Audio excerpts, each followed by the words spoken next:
Hi guys, in this video I will tell you how to increase download speed in Chrome browser. If you have used downloading, you have very low speed in downloading using Chrome browser. This is for you. This video is for you. Please like, share, and subscribe. First of all, open your Chrome browser. And then you can see search or type URL. You search Chrome and slash flag. You can search Chrome underscore flash.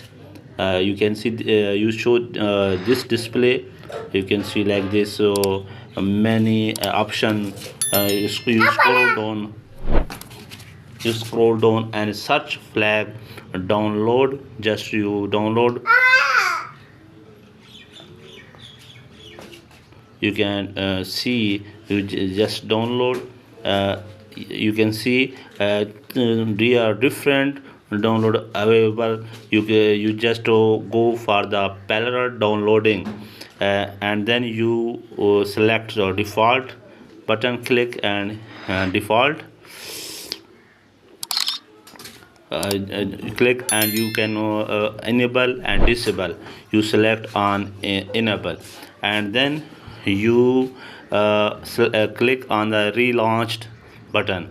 When you click the relaunch button, you can see this is your Chrome browser restart again, and then you enjoy your internet speed is very high.